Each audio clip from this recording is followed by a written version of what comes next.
The views and opinions of this broadcast do not reflect the views and opinions of Armed Media, New Productions and its affiliates. Enjoy the show.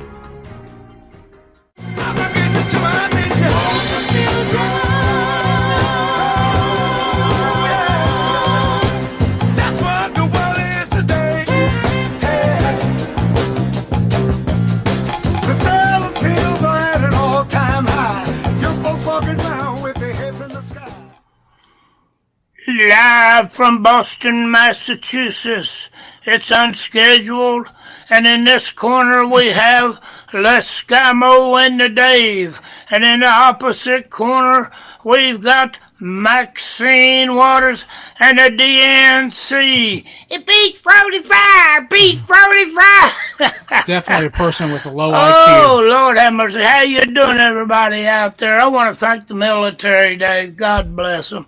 Y'all keep fighting for our freedom out there, and we'll keep praying for you and your families. And God bless America. Dave, here we go again. And another one here we're going to put in the can. And there's a lot of stuff going on, man, you know.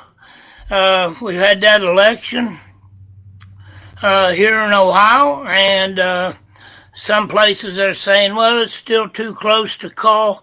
But the Republicans got the edge on that by a couple thousand votes, I should say. I got a question about that. Maybe you can answer it for me. I'll try. Okay. These same two guys are going to go at it again in November, right? That's what I heard that on the TV. Heard that on the news. And they said, so why didn't they just do it one-shot deal? And wait until November? Wait until November. I got 90 days. Because of the issues coming up, and I think that they feel like they might need him in there for a vote, because there is a vacancy for the next, 3 months. So they wanted to go ahead and do this, and, because I think they have plans of using him for some votes. So it really didn't make any difference who won the election. It did, because you don't want a Democrat with that seat, even if it is for 3 months.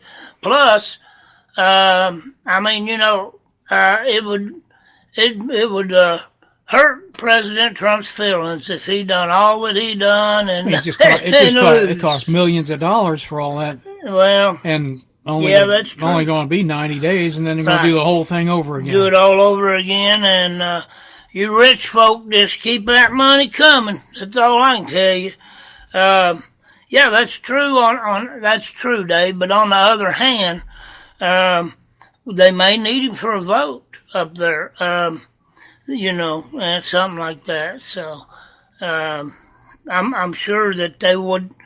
It makes them feel better if they see a Republican in that seat, And real quick, just real fast, I want to send my condolences out. Dale, if you or Kathy or anybody are listening, I want to send my condolences out to the Zen family tonight.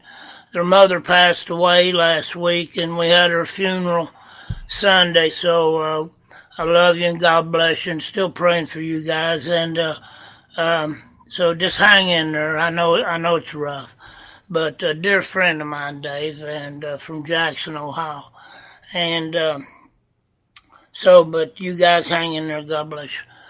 But I think they want to fill that seat, and that's what it's all about. But now that was a close race, and it's a Republicans had that seat for a long time, but it's a liberal district, and that's what made the margin of victory so slim.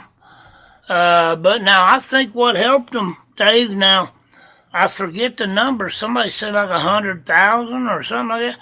They got this walk-away campaign on Facebook, and where the Democrats that walk away from the Democratic Party to join, and they'll do a little video, a lot of them, and I've watched several of their videos, and I comment on all of them, because people starting to wake up.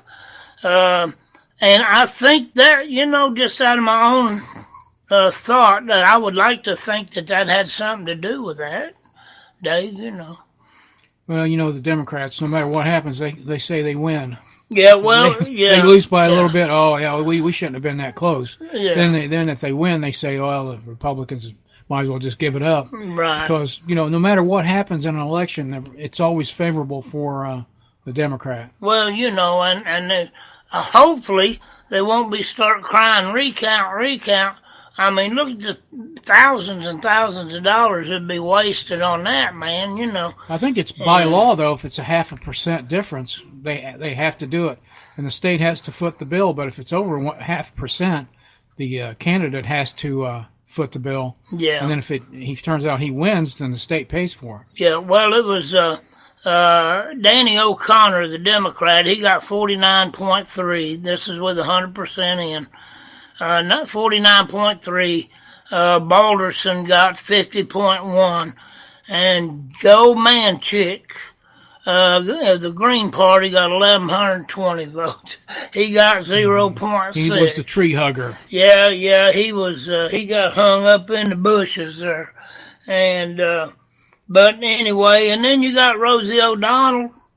I thought she was going to Canada, or she just here on vacation and thought she was. Didn't President Trump call her a pig or something? Well, I don't know what. That ain't all he called her. And I thought she was supposed to be living in Canada too. I wonder what happened to that. Well, you got me. She must be down here on vacation. Yeah, that's what I'm saying. Down there in front of the White House, and excuse me, they're going to. She said they're going to protest till he's out of there. So they got 6.5 more years to go. I hope they brought their lunch. Excuse me, people. But we'll see what happens. But those, getting back to those tree huggers in California, they're the ones that's causing all these fires because they won't allow tree companies to come in there and cut the dead forest out of there. Yeah. So what's happening is you have all this fuel that is being left for forest fires. So as soon as lightning strikes, you have a forest fire. And now they got the biggest fire in history burning right now out in California because they will refuse to cut the dead forest down. They won't let them thin the forest. They won't let them select cut. You're not allowed, if you're camping, you're not allowed to go pick up the dead wood to burn it through your fire. If they segmented that forest into like quadrants where that fire couldn't jump, you could have one quadrant burn and it'd be it. Oh, yeah. It's like a giant fire break. Yeah. Because they go in there and they clear cut the lumber. Right. And they segment it so that if a forest fire occurs in that one parcel, it doesn't spread all over the forest. Right. So when you have these grids cut, you have one grid burn up completely. It's not going to spread and burn more forest. Right. Now, it saved money, not having to fight these fires. Right. Now, it's just like down there in Florida where we used to live, Dave. They have fire lanes cut through all the forest. Mm-hmm. Now, part of the problem in California is no access roads. The environmentalists just want it all pristine and no human footprint and all that. But if there was access roads made in there by loggers that was allowed to go in there and select cut. Mm-hmm. Now, they do that down on our lease where we deer hunt. They select cut that, and it works out perfect. And it leaves space for daylight and stuff to get down in there, and that creates new foliage, and you've got grass-eating animals, deer, and whatever you have native, to your state, they'll keep that eat down, and it's not that, and you got access, you can get a lot of places you can drive a truck in between the trees. A water truck or something to get in there. In a lot of places that's flat ground, Dave, you don't need a road because you can drive a vehicle, say a water truck, right in between the trees to get back where you need to put out a fire. But the environmentalists they're killing that place, man. But if you drive from Los Angeles, well, we drove from Bakersfield to San Francisco, and as you're on I-5 North, going north in California, what you'll notice is that on the left-hand side of the road, it's almost like desert. You look on the right-hand side of the road, and it's green and lush, and there's all kinds of stuff growing because it's irrigated. Right. The water's used by the farmers. But what California is doing is basically bypassing a lot of the farmers and taking that water and diverting it south. Right. And it ends up in the Pacific Ocean. Yeah, a waste of water. Instead of saving every bit of that water that they could, because Southern California without irrigation is a desert. It is a desert. Yeah. I mean, you go all the way from San Diego north to Los Angeles, Santa Barbara, all the way up north that way. It's dry. It's very dry. Right. Without irrigation, there'd be nothing growing. Right. So it's like President Trump said to Jerry Brown. He said, it's your own fault. Right. Because you don't manage the forest right, and you don't use the water adequately like you should. Right. Instead of watching out for endangered fish or frogs or whatever, you're not using the water properly. Well, you remember all the farmers that went out of business? Hundreds of farmers in that area. There used to be lush farms, highly productive farms, and they started with that stupid little little minnow. I forget what they called the little minnow, and then they started banning them from using the water. First, they started restricting their water use, and then, as you know, the slippery slope thing. Now they're gone. Their land is worthless. They've had to move on and sell out and go do other things. I mean, the liberals, you know, this might be a blunt way to put it, Dave, but they ain't got a lick of sense. They have no common sense. You would think some things in the human thought process would be universal. You know what I mean? You would think that. Like common sense. Right. You know, like a liberal, and I'll break it down this simple. A liberal will wear the left shoe on the right foot and vice versa. Where a conservative will wear the right shoe on the right foot and the left shoe on the left foot. Yeah, exactly. Another difference is that a conservative will always think about people first. Yes. And everything else is going to come in second. Exactly. The liberals don't look at that. They look at preservation of weird species that will survive on their own. I mean, they will find a way to survive. Oh, yeah. I mean, just think of all the species that's gone extinct since we've been in the United States. There's probably been hundreds of them. Dave, a lot of that's natural process. Well, exactly. But why not put the humans first and the animals second? Well, that's true. Yeah, that's what you should do. You know, you can do things in a way to where you don't unnecessarily wipe out certain species. Now, that's just like with our fish. You take what you need and leave the rest. Yeah, you know. And just a little bit of a history lesson, you already may know this. Where you know, back in Ohio here where we live, when I was a kid, when you was a kid, if somebody told you they seen a white-tailed deer, they'd think you was a liar. But nobody never seen no deer around here. You didn't see no wild turkeys. And big game animals like that. Look at all the geese that's come back. You know, they're everywhere. They can go back to Canada. You never see them when we were young. Well, my point is, in the pioneer days, Dave, what depleted our game animals, and when white people, and not only white people, but immigrants come over here, was you had farmers and you had people that hunted for a living. Oh, Annie Oakley was one. She's from Darke County.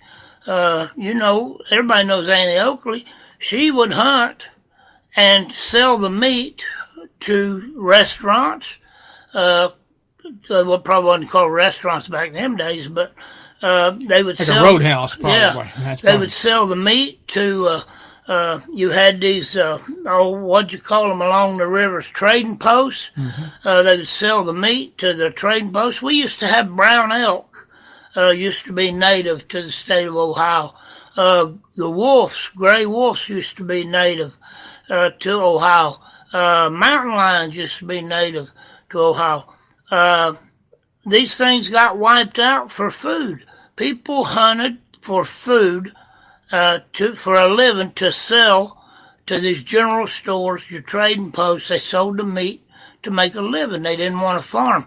That's what happened to your game. It wasn't sport hunting, or it wasn't the pioneer out there hunting for his family. That never hurt nothing, because, he knows how to take care of his game in his area so his family can survive. But you read any of the history, that's what happened to our game animals. Now, California is doing the same thing, but in a different direction. They're shooting themselves in the foot by not managing them forced. And as the illegal alien, I believe that they showed his face on there that set them fires out there. So they got somebody to hold accountable for it. But being an illegal alien, they'll slap him on the wrist, turn him loose, or probably give him a medal, because that's what the Democrats like to do, is when they break the law or when they do something stupid, they like to parade him out as a hero, like they did Barack Obama and give him the Nobel Peace Prize. So maybe he'll get the first illegal with the Nobel Peace Prize. But that's what happened to our game, David. And as you know, it's on a comeback. But anyhow, I don't know how I got off on that.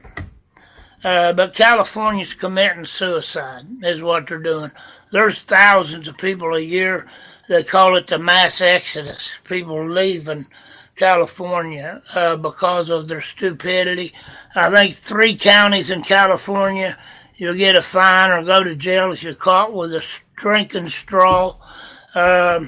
Jerry Brown, he's a lunatic. He's just lost his mind completely. Folks, if you want to call us, it's 1-800-508-5431. Give us a call, folks, and get in on this with us. I'll get this now. I heard on the news that, speaking of drinking straws in California, that the penalty's higher for having drinking straws in a restaurant than it is if you give a person AIDS. Yeah. Knowingly. I think that's it. Now, that's really crazy. Yeah, I think that's, there's no penalty for that now at all. I think that they repealed that law, I think. That's like I said. It might be a misdemeanor, I don't know, but that's a shame. You would think that some areas of the thought process, David, would be universal, but they're not. No. Some people, it's just like the liberals. It's just like they take their brain out of their head, lay it on a tree stump, and mush it up with a ball bat and put it back in their head. That's the only explanation, and it's a spiritual thing. Me and you know that. Mm-hmm. And but what else you got, brother? We'll talk a little bit about this mess going on with the president, and should he testify or should he not testify? I kind of compressed it down to this today. What we have here is an unverified dossier by Chris Steele. And this was all instigated by Hillary Clinton, the DNC, and the FBI, because it's found out this past week that the FBI was in charge of paying Chris Steele off for information that he was giving them. Even after he's fired, they use it. Exactly. So what you got is, then you got Comey comes in. He spills the beans on, he leaks to the New York Times through his friend, who happens to be his lawyer also. And so they send in a special prosecutor. The special prosecutor, who is Robert Mueller, he seeks for over a year to try to get Trump. Yeah. He's trying everything he can to get Trump. Right. That's his main goal. And the president would be crazy if he ever talked to him. I wouldn't. I'd say, if you want to talk to me, we'll see you in court. I'd take it all the way to Supreme Court. But I think President Trump would win that battle. But anyway, you got in the DOJ, you got Bruce Orr. He's fourth in line at the DOJ. Yeah. You got his wife Nellie, who is a conduit to Chris Steele and also works for Fusion GPS. Yeah. Who, by the way, FBI is paying this British spy Chris Steele and Hillary Clinton. I know Hillary paid at least $10 million for the dossier, and then the Chris Steele supposedly got from Russian agents this dossier, which is totally bogus.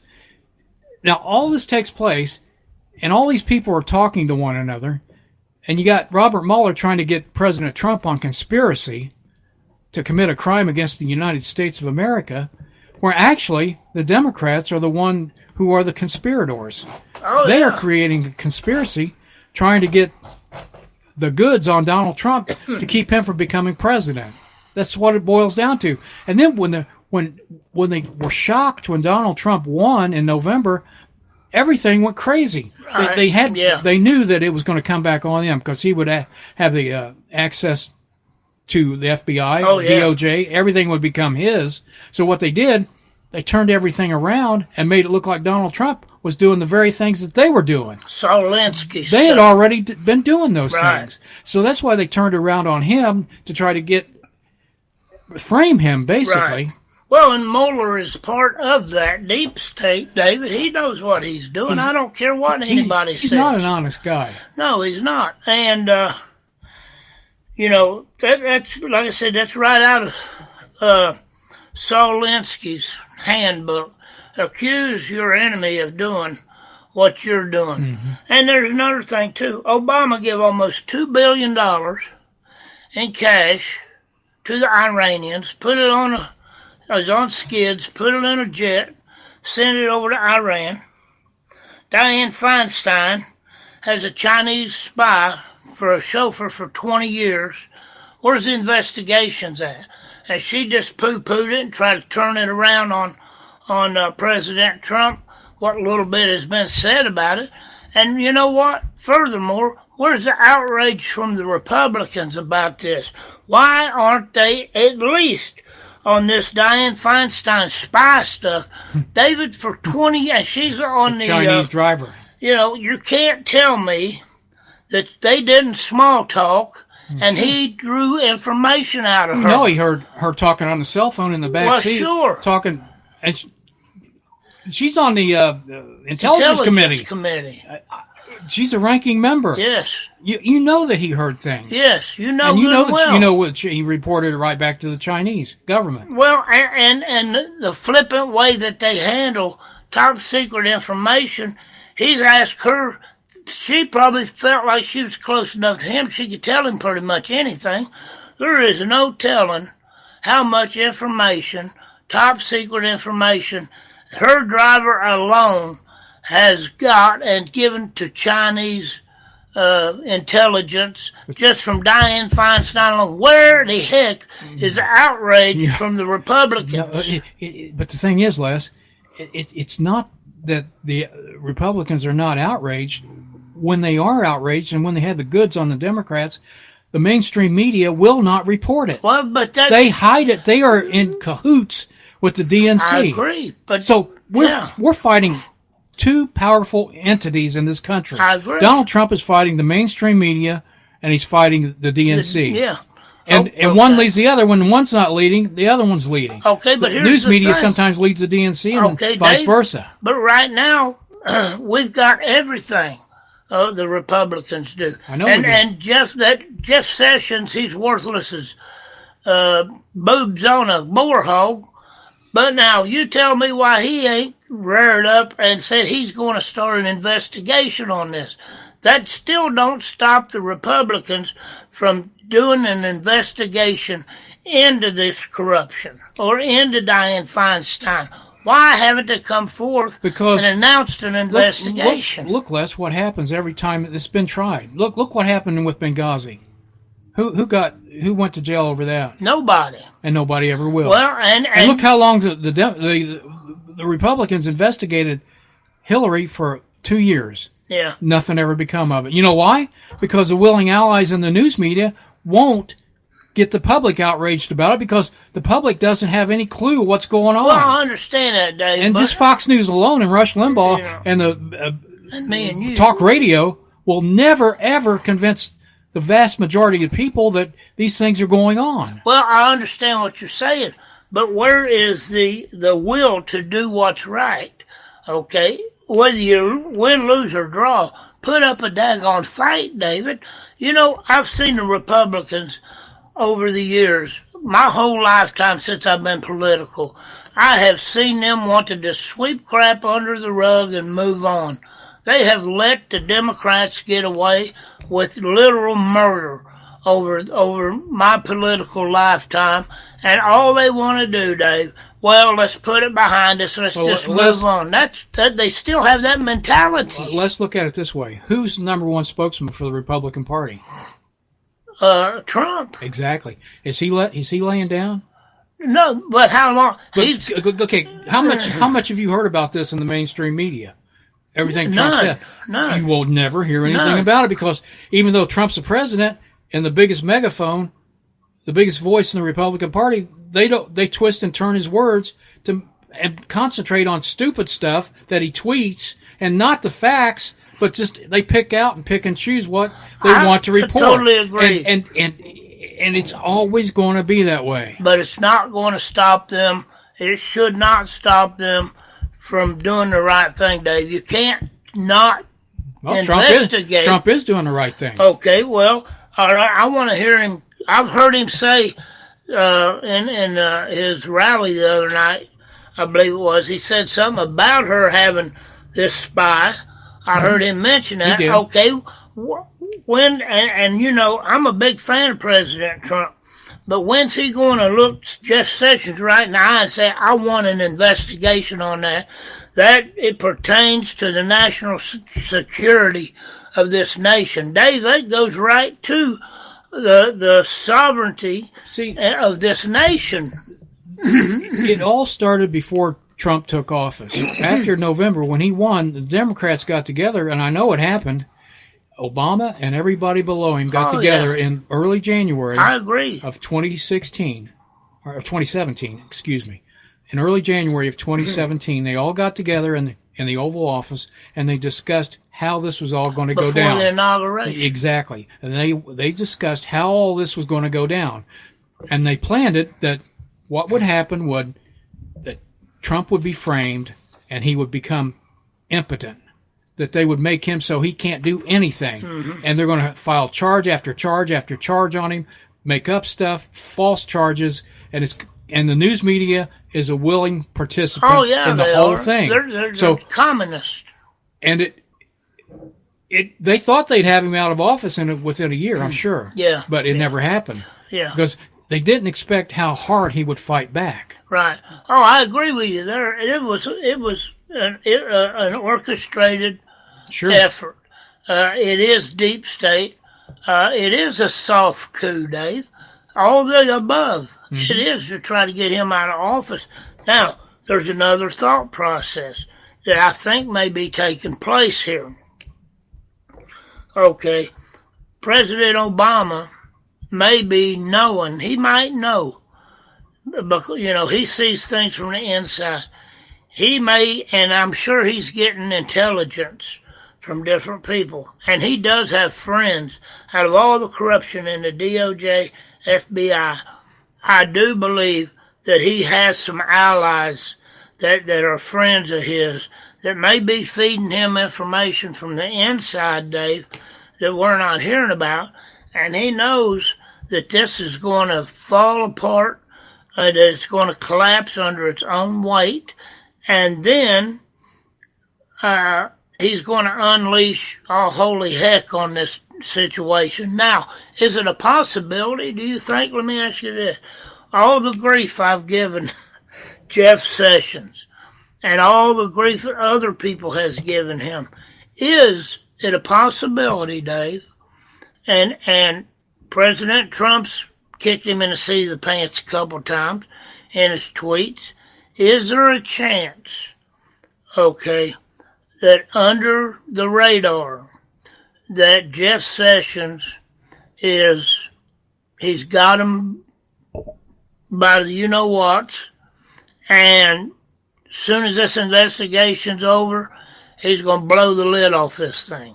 And him and Trump, that's just a ploy, the friction between them, just to disguise things, and Sessions going to come out swinging. Well, I know this for a fact. I know that I heard this a year ago that the FBI was in Little Rock at the Clinton Library doing an investigation on the Clinton Foundation, amongst other things. Right. They were wanting documents, and the place to get them is in the Clinton Foundation. The other foundation is at the museum or whatever it is, the Clinton Library in Little Rock. So I know the FBI is there, and I know the FBI is investigating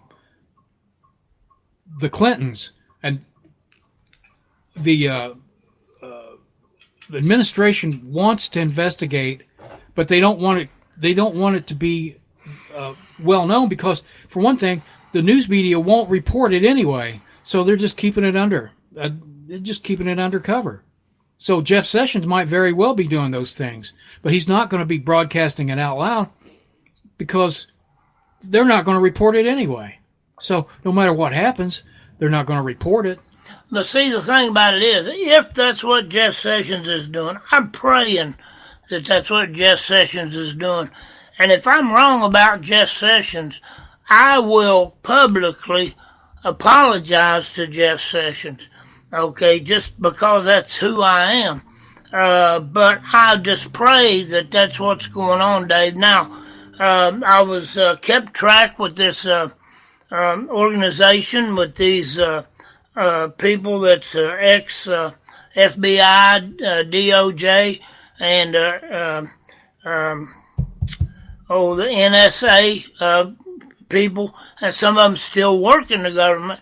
Now, I haven't checked in with them for a while, okay, but the last information I got from this group is that these things, the time, every day goes by, time's getting shorter, that they're going to start arresting a bunch of people. And I've hung my hat on that, but man, I'm getting weary.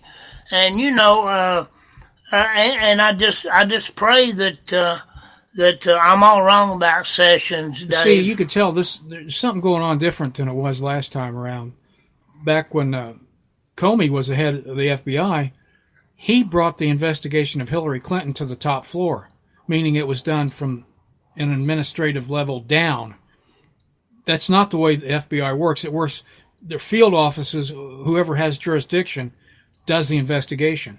Like the Little Rock field office in Arkansas will do the investigation on Hillary. And it works its way up. And it will, as they gather their information, it will work its way up the chain all the way to the top floor of the FBI. So it's working differently. So that gives me hope that they're not going to sweep it under the rug. And if they get the goods on them, it's going to take a while because it's all going to be checked out. They'll call a grand jury. They'll investigate. They'll call these witnesses before a grand jury. They'll ask them questions, and they won't be able to take the Fifth Amendment, or they'll go to jail. You have to answer truthfully. Right. Yeah, I hope that's what's going on, Dave. I try my best to hang on to the information that I have that gives me hope, and and I understand why President Trump don't fire Mueller right now, because he's trying his best, I honestly believe, to let this thing collapse under its own weight, so he can't be blamed for anything, because the Democrats are going to nip at his heels no matter what he does. The president could just declassify all those things that the Congress wants. Oh, he could blow the lid off this right now. But he's not doing it because I think the White House attorney was telling him not to. Right. Oh, yeah. Because he doesn't want to do that because he wants the investigation to be unaffected by any outside forces. Right. So if the president jumped in there and declassified all this that the Congress is wanting, then they would say he interfered in the investigation somehow. Even though there'd be more transparency, with him doing that, you know, he'd take the blame for it. Right. News media would say, "Oh, it's his fault. He wants to show everything as the DOJ's fault, not his." Right. But because they got it in for him, no matter what the president does, they've got it in for him. Yeah. Well, and that's true. The mainstream media, they are no more. Every one of them before their first names, I always put Tokyo, because they're nothing but propagandists. They're communist propagandists for the left. That's all they are. They're propagandists, and they're liars. They're an evil group of people, Dave. I tell you what, it just seems to me like they got to be funding their networks out of their own pocket, because who in the world, in their right mind, would advertise on these Tokyo CNN and Tokyo MSNBC and the rest of these traitors? They're traitors, Dave, is what they are. But you know, it's a sign of the times, Les.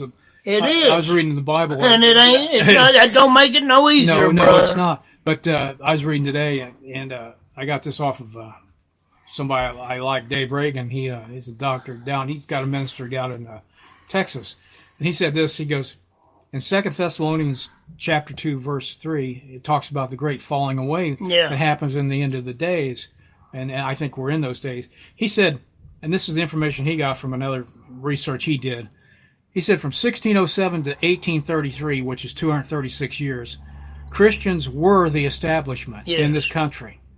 If you go from 1833 to 1918, the predominant force was Christianity, and that lasted for 85 years. If you go from 1918 to 1968, which is 50 years, the Christianity was a sub-dominant force. Right. So we're losing power, and we're losing prestige. If you go from 1968 to 1988, it becomes a subculture. And that's only 20 years' time. Yeah. It just becomes a subculture. Right. It's not even the mainstream anymore. Yeah. You go from 1988 to 1998, which is only 10 years, it becomes a counterculture. It's no longer considered normal to be a Christian. Yeah, it's not mainstream. No, it's not mainstream. It's a counterculture. Yeah. Homosexuality, all these things that rule over it. Right. Then you go from 1998 to 2008, it's an antithetical culture. Totally opposite of what the mainstream culture is today, and it's a smaller percentage. Right. And now if you go from 2008 to the present time, it's a persecuted culture. Oh, sure. And you can joke about Christians, you can do anything, you say anything you want to about them, and they're just nothing but a joke. Right. And that's what Republicans have become. Right. Because they're predominantly Christian. Well, so they become the joke. Right. And that's why they get away with all they get away with. Right. You can see how it circles back around to where we're considered the oddballs, right? And the ones that are actually the lying part, the ones that doing the lying and cheating, stealing, and lying to the American public, right? That which nobody takes any thought of, are the believers, are the good guys, right? Yeah. So the good guys are wrong, the wrong guys are good. Evil called good, and good called evil. We're living it, brother. You know, that's just like I don't understand now. I've been doing my Sunday school studies. And I think it's in 2 Kings, I forget. I'd have to look at my notes. But you remember King Cyrus, that took Babylon and released the Hebrews to go back home. And there was 3 waves of them.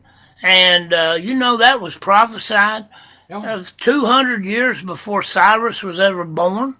That was prophesied of that exact event, and how they would be carried away. And you know that they got it's in a museum in England. They found a cylinder. I forget what they call it, but it's a cylinder that dictates. It's in Cyrus's dictated this. I guess it was his dictation. He may have sat down and done it, but it's a round. Like a clay-fired cylinder, they call it. Caliform, I think is what they call it. Of his own word, in his own words, of how he took Babylon and how he allowed the Hebrews to return back home. And not only that they found some of the similar, but their tablet form, of Nebuchadnezzar's writings of how many Jews, the Hebrews at that time, that he took back to Babylon, and it was 50,000. And so, I don't know how people, with this kind of evidence there, people just ignore it, and they, I don't know, Dave. And it's just like down there in Tennessee. That brings up this right here. I want to get to something else here in a minute, too. But down there in Tennessee, let me look through my notes. I've got it right here.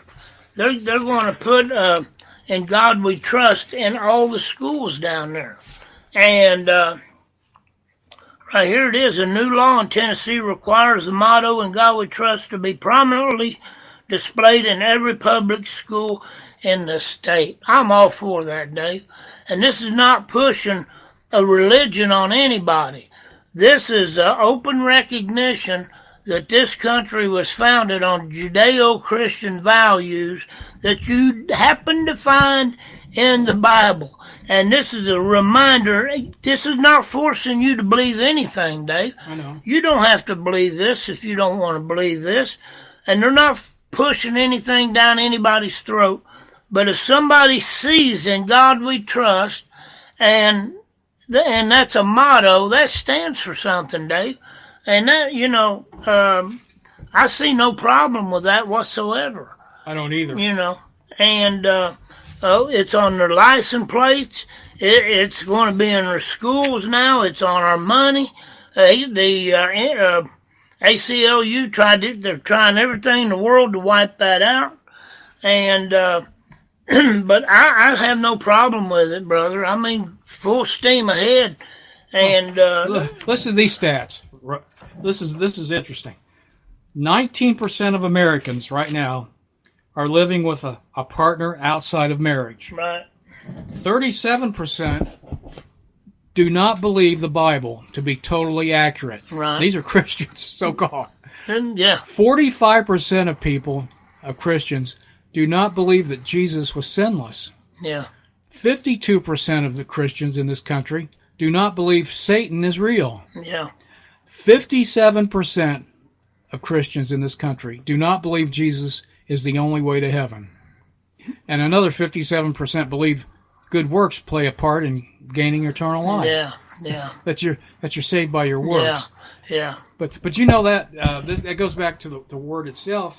If you go to I think it's 2 Peter chapter 3 verse 3 and 4, it says, knowing this first, that scoffers will come in the last days, walking according to their own lust, and saying, where is the promise of his coming? Right. For since the fathers fell asleep, all things continue as they were from the beginning of creation. So what you're having, these are not non-believers. These are Christians that say this at the end days. Where Right. they're mocking God, and this is mocking God. Well, sure When you live with a person, you know better than outside of wedlock. you don't even believe the Bible to be totally accurate, and you don't even believe that Jesus was sinless. How can a man that has sinned ever save you? What's your point? If that were possible, we could save ourselves. Right. But we can't. Right. But this is how we've digressed in the last 30, 40 years. What we've evolved into. And nobody seems to take any thought of it. Right. Because they do what they want to do. They do whatever they want to do. Right. And it seems good to them. Well, and that goes right back to the Bible prophecy as it was in the days of Noah, or as it was in the days of Lot, I mean, it's David. There's no refuting it. If you just look at it with an open mind and just analyze it, and you're not going to find anything unless you look for it, Dave.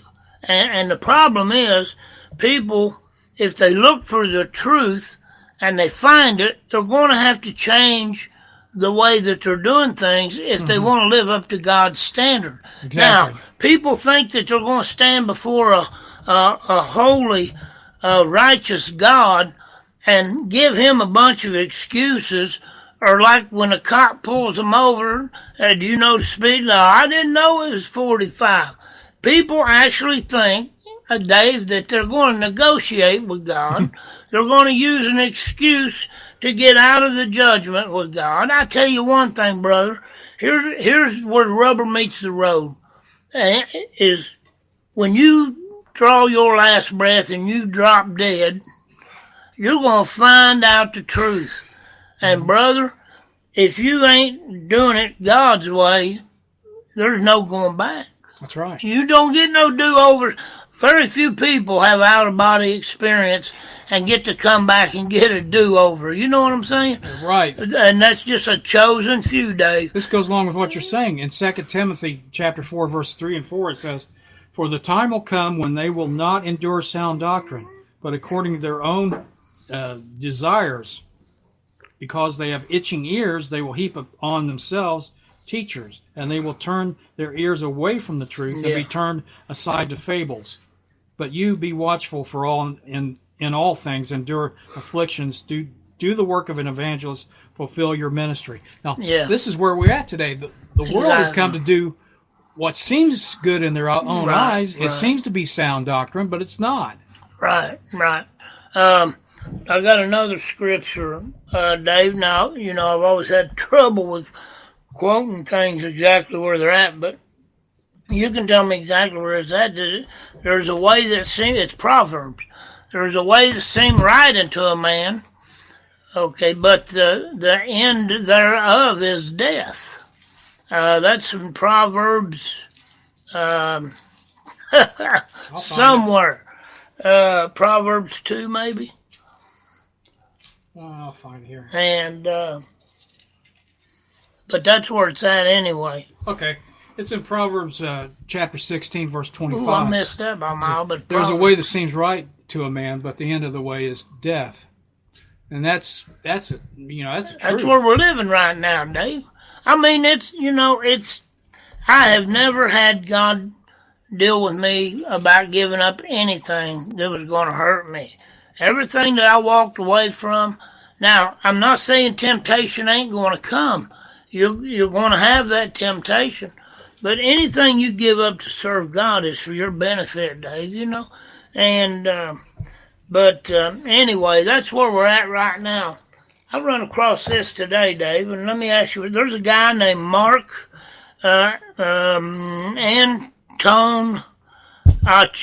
Antonacci. He's a lawyer by trade, but for the last 34 years, he's been studying the shroud. Now, I catch everything on that shroud, the Shroud of Turin, Jesus' grave cloth, they think it is.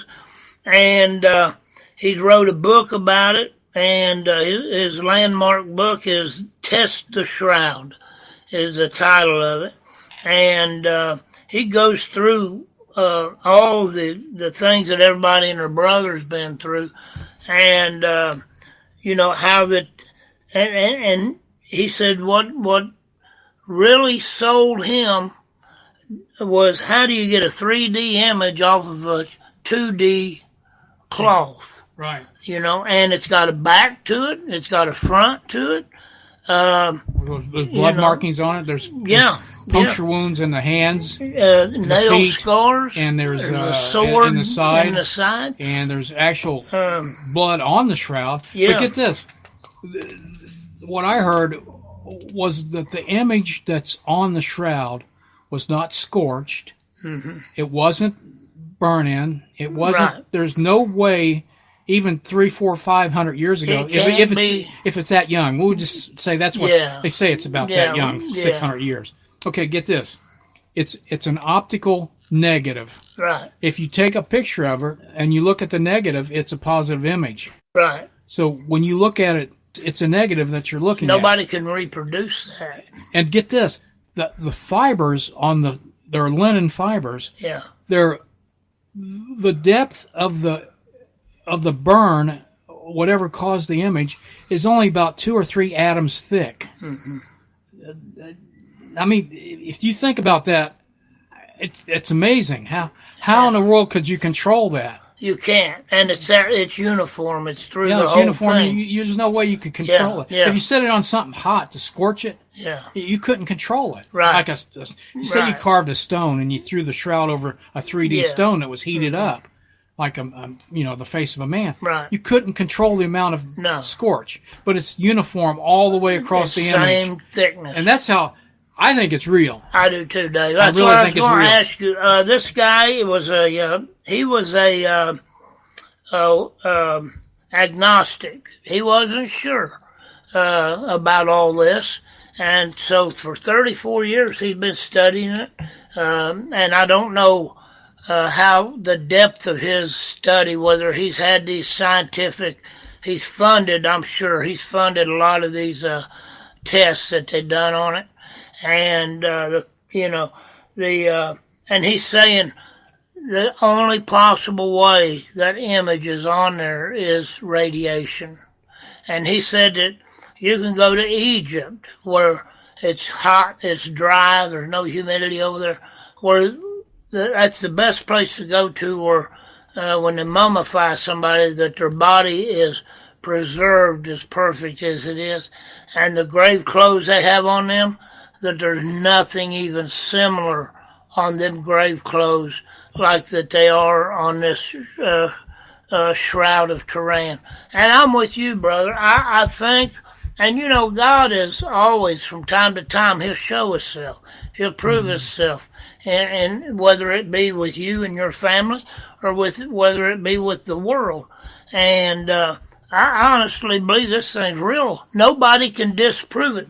They've had the greatest scientists ever known in this era. You're right. They've done every kind of test you can think of on it. And the thing is, you can see for yourself that it is an image of a man. Yes. And it's burned into the cloth. Right. And he's in the burial position. Yes. His hands are over, are crossed. Right. Arms are crossed. Right.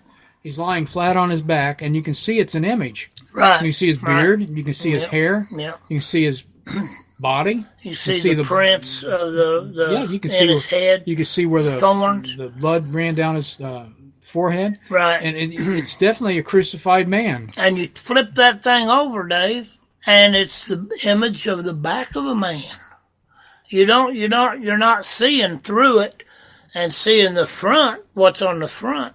You're seeing the stripes. But get this. You're seeing where he was whipped. If with our technology in the 21st century, and we can't figure out how the image was put on there. Yeah. How could somebody fake this 600 years ago, supposedly? If we don't know what it is. And how could they fake it with technology that they don't even know about? They didn't know about photographic negative images. No. They didn't know about that. No. Cameras had not Look been how invented. long it took them to figure out Billy the Kid. All these years they thought he was left-handed. In the 1850s and is it when was photography flipped around. when photography came around. It was in the 1850s. Yeah. And it wasn't commonly done for many years later, but you see old images of Civil War images, mostly, and you see the generals they were taking pictures with these large box cameras, which were state of the art back then, but now they're compared to a digital camera. Telephone. There's nothing compared to the image quality we have now. Right. But these things were the best they had. But this image is fairly good. Oh yeah, I mean it's very recognizable. Considering the technology it would have taken to put the image on there, we don't even have that technology. You could put that in a police lineup, and you could identify that if that was a criminal.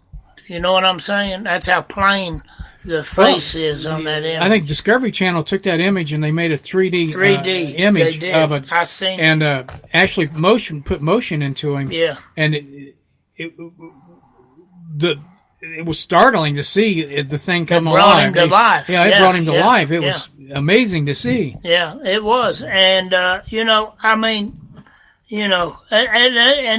this here, Dave, is proof that Christ said he was who he says he was. Just like God is who he says he is. If you think that everything existed from a big bang and everything just fell into place perfectly and in order. And here we are today. Brother, that takes an imagination off the chart, as far as I'm concerned. That's just like saying a tornado could come through a junkyard, and when it passed over that junkyard, you'd have a bunch of, you'd have a car lot assembled full of drivable cars. It's impossible. It's impossible. It ain't gonna happen. It's just like the universe had a designer, because everything it's designed with, everything within it Perfect. has a perfect design. Perfect. And it couldn't accidentally happen because, like you said, it'd be equivalent to a tornado going through a junkyard assembling a 747. Right. It's just not possible. It's not possible. And it would be even greater than that, because human beings are far more complicated than any machine ever created. Right. Right. We're far more complicated. Well, and here's something else too, Dave. Man has never invented anything out of nothing. Everything that's on the face of this earth that we touch, feel, eat, every compound, every liquid, everything that our scientists and our companies make, the products, it was all made out of something that was already there. Mm-hmm. They have never made anything out of nothing. We got 1 minute. Why was a blood sacrifice required? We got 1 minute, Dave. Well, that was the pattern that God required in Genesis when He killed the animals, and their fresh, bloody skins were covering Adam and Eve's nakedness to hide their sin, to cover their sin. It was a blood sacrifice. The animal had to die to cover the sin. If you see the semblance of what would be the pattern that would take place all through the Old Testament, all the way to when John the Baptist said, "Behold the Lamb of God, which taketh away the sin of the world." It took away the sin, not only covered it, but it took it away. All right, we got like 30 seconds. We'll get into this again in the next show. We'll address this again. The life is in the blood. Exactly. And that's why also it required it. Folks, I love you. God bless you. We'll get back into this same question. We'll start with that next week, right, Dave. So, hey, till next time, this is Skymo and Dave, and we're out.